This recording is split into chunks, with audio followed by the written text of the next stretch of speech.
Welcome students, आपका अनुदा के math class में स्वागत है। हम लोग इस क्लास में क्लास 10th के एक्सरसाइज 3.2 पर है। क्वेश्चन नंबर 5 तक हो चुका है। आज क्वेश्चन नंबर 6 और 7 की बारी है। तो चलिए पहले क्वेश्चन नंबर 6 पे चलते हैं। आपको एक इक्वेशन दिया है 2x + 3y - 8 = 0 और पूछा क्या है, बहुत चालाक था क्वेश्चन लिखने वाला। वो इस एकलौते सवाल के बहाने आपसे सारा ज्ञान बटोर लिया। वो जान गया कि बच्चा सीखा कि नहीं सीखा। ये सवाल जो बना लेगा वो जान जा, वो समझिए 3.2 में एक्सपर्ट हो चुका है। सब कुछ पूछ दिया छोटे सवाल में। एग्जाम के लिए तो इंपॉर्टेंट है ही है, बेस मजबूत करता है आपका। सवाल समझिए क्या कहा है कि एक इक्वेशन हम आपको दे रहे हैं, दूसरा इक्वेशन आप बताइए। और कैसा बताइए? ऐसा बताइए कि इंटरसेक्टिंग लाइन हो, पैरेलल हो और कोइंसिडेंट हो। तीन कंडीशन आपको दे दिया।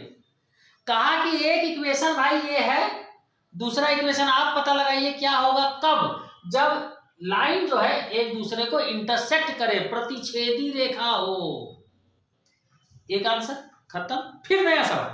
कहा एक इक्वेशन तो ये है, दूसरा आप पता करिए कि वो इसके साथ कैसा ग्राफ बनाए, पैरेलल बनाए, मतलब दोनों समानांतर हो। ठीक ना।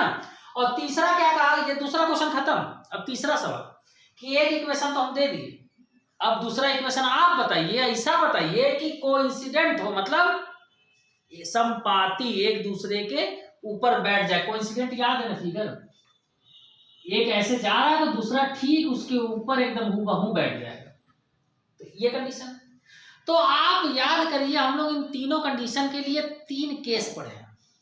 पहला case a1/a2 not equal to b1/b2, मतलब जब a1 और a2 का बटा b1 और b2 के बटा के बराबर नहीं होगा तो जो लाइन बनेगा वो प्रतिच्छेदी बनेगा, मतलब इंटरसेक्टिंग बनेगा। ठीक। पैरेलल में क्या है, अगर a1/a2 बराबर हो b1/b2 के लेकिन बराबर नहीं हो c1/c2 के, तो जो लाइन बनेगा वो पैरेलल होगा, समांतर होगा, कहीं नहीं कटेगा, कोई आंसर नहीं आएगा। ठीक ना। और कोइंसिडेंट का क्या केस था? कोइंसिडेंट का था कि a1/a2 b1/b2 और c1/c2 तीनों बराबर हो। तीनों का रेशियो अगर बराबर होगा तो समपाती रेखा बनेगी, एक दूसरे के ऊपर बैठेगी, हर पॉइंट एक एक आंसर होगा। ठीक। अब बात समझिए, आपको एक इक्वेशन दे दिया, इसका क्या मतलब हुआ? इसका मतलब हुआ कि आपको a1 का वैल्यू, x के बगल वाले को a1 कहते हैं ना, तो पहला इक्वेशन आपको दिया, मतलब a1 जो है वो 2 दे दिया है, x के बगल वाला, b1 आपको 3 दे दिया है और c1 आपको -8 दे दिया है। आपसे पूछ क्या रहा है? आपसे पहला केस मान लीजिए, हम लोग पहले सवाल पे आते हैं, बाकी दोनों को भूल जाइए। आपसे पूछ रहा है कि एक इक्वेशन ऐसा बताइए जो इंटरसेक्टिंग हो इसके साथ, यही ना। तो इंटरसेक्टिंग कब होता है? जब a1/a2 बराबर नहीं हो b1/b2 के। तो मतलब आपको दूसरा इक्वेशन बताना है। तो दूसरे इक्वेशन में आप ध्यान दीजिए, a2 जो है, b2 जो है और c2 जो है कैसा रहेगा? ऐसा रहेगा कि a1 और a2 का बटा जब करेंगे तो वो b1 और b2 के बटा के बराबर न हो। जैसे मान लीजिए यहाँ a1 2 है, हम यहाँ 4 ले लिए, अपने मर्जी से ही मत सोचेगा अच्छा कौन सा ब्रह्म ज्ञान आपको मिला कि आप 4 लिए, ऐसा कुछ नहीं है। आपको जो मन करे वो ले लीजिए, उसका कोई नियम कानून नहीं है। अब नियम कानून इसके लेने के बाद इस पे बैठिए, यहाँ कुछ भी ले लिए, तो हम 4 ले लिए। 4 ले लिए ये सोच के कि a1/a2 जब हम करेंगे तो a1 2 है और a2 कितना ले लिए 4, तो मेरा रेशियो 1/2 आया। ठीक। अब b2 मेरा क्या होना चाहिए? ऐसा होना चाहिए कि यहां भी रेशियो 1/2 नहीं आए, ये रेशियो मेरा 1/2 आ गया, तो ये कुछ और आए तभी बराबर नहीं होगा, तो ये कंडीशन फॉलो हो जाएगा, इंटरसेक्टिंग लाइन बन जाएगा। तो हम b2 जो है, यहाँ b1 3 है, तो 1/2 कब आएगा? जब हम 6 ले लेंगे तो 1/2 आएगा ना। तो हमको तो बराबर नहीं ना चाहिए, हम 6 नहीं लेंगे, 5 ले लेंगे, कोई दिक्कत। और c2 की बात ही नहीं करनी है, जो मन में आए वो ले लीजिए, सब सही है। अब आपका इक्वेशन क्या बन गया?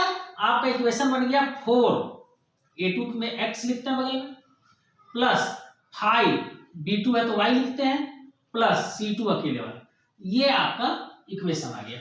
मतलब ये इक्वेशन जो सवाल वाला था और ये इक्वेशन जो भी हम लिखे, इनका ग्राफ खींचेंगे तो वो इस कंडीशन पे है ना, तो इंटरसेक्टिंग होगा, प्रतिच्छेदी होगा, एक पॉइंट पर काटेगा। आई बात समझ में? बहुत मजेदार। चलिए दूसरे केस पे चलते हैं, पैरेलल। तो पैरेलल कब होगा? जब पहला दोनों का बटा बराबर हो लेकिन तीसरका का नहीं हो। तो आप देख लीजिए, मान लीजिए हम यहाँ फिर 4 ले लिए, क्या कि 4 कहे लिए, कहे कि भाई हम यहाँ कैलकुलेशन एक बार कर लिए, 1/2 आ रहा है तो आसान पड़ रहा है, तो हम 4 ले लिए, 4x, तो A2 मेरा 4 हो गया। अब B2 हमको ऐसा चाहिए कि बराबर पड़ जाए रेशियो, तो ये 3 है ना B1, तो हम अगर 6 ले लेंगे तो 3 दूनी 6, ये भी 1/2 1/2 कट के आ गया दोनों का रेशियो। अब इससे नहीं मतलब, ये पहला सवाल बन गया, इसको भूल जाइए आप, इसको नहीं ध्यान दीजिए। आपका एक इक्वेशन ये है, दूसरा काम लिख रहे हैं इस सेकंड कंडीशन के लिए, पैरेलल के लिए, समांतर के लिए, ठीक ना। तो A1 2 था, A2 4 लिए तो 1/2 आ रहा है, B1 3 था, B2 6 लिए तो फिर 1/2 आया, C2 -8 है, हमको बराबर नहीं चाहिए, तो आप यहाँ पे ऐसा मत कुछ लीजिए कि कट के 1/2 आए, मतलब 16 मत लीजिए। और सबसे बड़ी बात है ना, माइनस है ना, आप प्लस लीजिए, वो भी टेंशन खत्म करो, कुछ भी लिख दो, आपको बराबर नहीं चाहिए, तो कंडीशन बैठ गया। A1/A2 2 और 4 कट के 1/2, B1/B2 तो 3 और 6 कट के 1/2, और C1 और C2 तो 8 और 6 नहीं कटेगा, 1/2 नहीं आएगा, इस कंडीशन पे बैठ गया। मतलब पैरेलल लाइन, समांतर रेखा का ये इक्वेशन है। हर बच्चों का आंसर अलग आएगा, क्योंकि सब 4 नहीं ना लेगा, कोई 6 लेगा, कोई 8 लेगा, उसके हिसाब से सब बदल जाएगा, ठीक ना। चले तीसरे कंडीशन पे, कोइंसिडेंट हो। कोइंसिडेंट कब होता है, हम बात किए, जब A1/A2, B1/B2 और C1/C2 तीनों क्या हो, बराबर हो। तो कर दो बराबर, क्या दिक्कत है, A1 2 है, A2 आप 4 ले लो, 1/2 आ गया, B1 3 है, B2 आप 6 ले लो, बराबर हो गया, और C1 -8 है, C2 आप -16 ले लो, बराबर आ गया। तो ये तीसरे कंडीशन के लिए फॉलो करेगा। आई बात समझ में? तो बहुत अच्छा सवाल है, इस पर ध्यान दीजिएगा। आखिरी सवाल पे चलते हैं, वो एग्जाम के लिए VVVI है। तो चलते हैं वेरी वेरी इंपॉर्टेंट सवाल पर। आपको ये 2 इक्वेशन दिया हुआ है क्वेश्चन नंबर 7 में, ठीक है। कहा है कि इन दोनों इक्वेशन को ग्राफ पे प्लॉट करिए और एक्स एक्सिस और वाई एक्सिस के साथ जो ग्राफ बना वो एक ट्रायंगल बनेगा, उस ट्रायंगल का तीनों पॉइंट बताइए। VVI सवाल एग्जाम के लिए वेरी वेरी इंपॉर्टेंट, ध्यान से समझिए। ग्राफ प्लॉट करने तक तो बुद्धि नहीं देनी पड़ेगी, लेकिन चलिए हम लोग बना दे रहे हैं, उतना तो अब हम लोग सीख ही चुके हैं। ग्राफ प्लॉट करने का तरीका क्या है, एक को इधर रखिए, बाकी को उधर भेजिए, तो x - y रहने दीजिए, +1 उधर गया -1, x बराबर -1 और -y उधर गया तो +y, ये आपका एक इक्वेशन आ गया। अब क्या करिए, by putting the value of y in first equation we get, और ये इसको बनाइए आप, इसमें रखिए, y का वैल्यू कुछ रखिए, 4 रखिए, y 4 रखे, x कितना आएगा, 4 में गया तो -1 है ना, और +4 है तो 4 और 1 प्लस माइनस है तो घटेगा तो 3 आ जाएगा। मान लीजिए y 0 रखिए, तो y 0 है और ये -1 है, तो -1 + 0 क्या होगा, -1 होगा। 2 पर्याप्त बहुत है, इच्छा है, टाइम है, 3 रखिए, कोई दिक्कत नहीं, 2 वैल्यू रख दिया, हो गया आपका। चलिए इस पे आते हैं, 3x रहने दीजिए, 2y उधर रहने दीजिए, -12 उधर भेजिए, बराबर 12, बारी बारी करिए, अच्छा लगेगा। 3x 12 रहने दीजिए, अब 2y उधर है तो प्लस में है तो उधर जाके -2y, ठीक है। अब x बराबर क्या हो गया, 12 - 2y/3, आपका सेकंड इक्वेशन आ गया। अब आप क्या करिए, फिर वही काम करिए, डिब्बा भरिए, यहाँ पे अंग्रेजी में एक लाइन लिख दीजिए, by putting the value of y in equation 2 we get, और ये डिब्बा भर दीजिए, रख के नहीं दिखाना है, ठीक है ना। अब y का वैल्यू क्या रखिएगा, यही वाला रखिए, एक बार देखिए क्या आता है, 4 रख दीजिए, y का 4 रख दिए, 4 दूनी 8, 12 में 8 गया तो 4, 3 से नहीं कटेगा। हम आपको कहें ना कि ऐसा वैल्यू मत रखिए जो बहुत बड़ा हो या बटा में हो, गलत नहीं होगा, पॉइंट शो करने में दिक्कत होगा, तो 4 कैंसिल, फिर कुछ रखिए, सोचिए आप। ये मतलब आप मेरी बात ये समझिए ना कि ये नहीं है कि कोई मंत्र है कि मार दिए तो वैल्यू हमको पता चल गया वही रख देंगे। वैल्यू आपको जो इच्छा हो रख रख के देखिए, सिर्फ दो बात पे ध्यान दीजिए, वैल्यू बहुत बड़ा ना रखिए और वैल्यू रखने के बाद आंसर बटा में नहीं आए, क्योंकि बटा में आएगा तो आपको ग्राफ में प्लॉट करने में दिक्कत होगी। तो दूसरा वैल्यू रखिए, मान लीजिए यहाँ 0 रखे, 0 रख के देखते हैं क्या हो रहा है। तो 2 0 जा 0, 12 में 0 गया, 12 बचा, 12 को 3 से काटे 4। चलिए एक काम तो हो गया, y 0 रखे x 4 आया।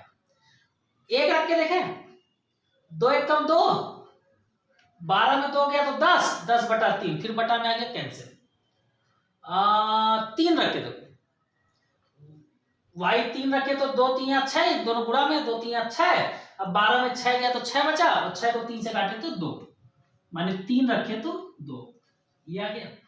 अब इन दोनों को आपको क्या कहा गया है, ग्राफ पर प्लॉट कर दीजिए। आप पेंसिल से सुंदर सुंदर ग्राफ बनाइएगा।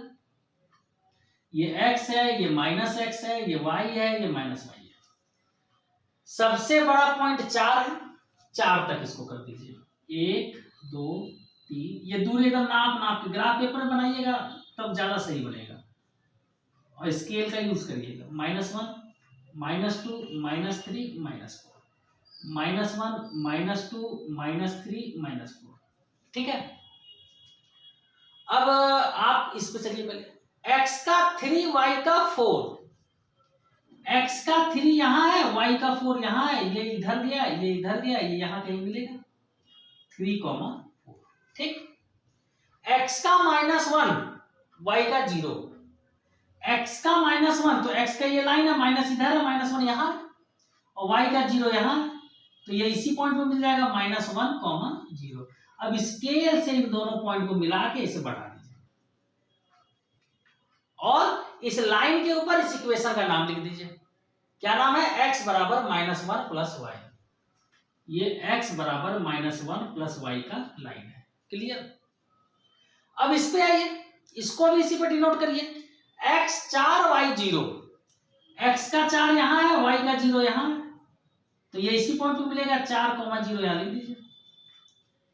x का 2 y का 3, तो x का 2 यहां है, y का 3 यहां है, ये इधर जाएगा, ये इधर जाएगा है, तो x का 2 और y का 3, तो ये इसी कहीं पॉइंट पे मिलेगा, तो इसका नाम हो गया 2 3, ठीक है।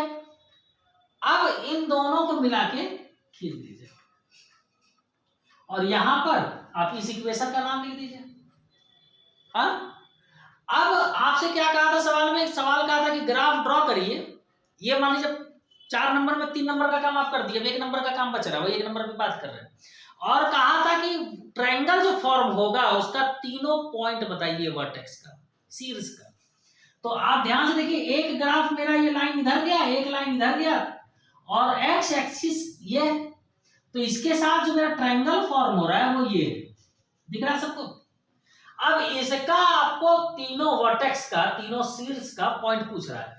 तो एक पॉइंट देखिए यहाँ पे है 2, 3, दूसरा पॉइंट यहाँ पे है -1, 0, और तीसरा पॉइंट है 4, 0। तीनों पॉइंट आप लिख दीजिए, आपका आंसर आ गया। कोई शक? तो हमको लगता है आज के लिए पर्याप्त है। कल हम लोग नए एक्सरसाइज 3.3 पे चलेंगे। सेवा समाप्त।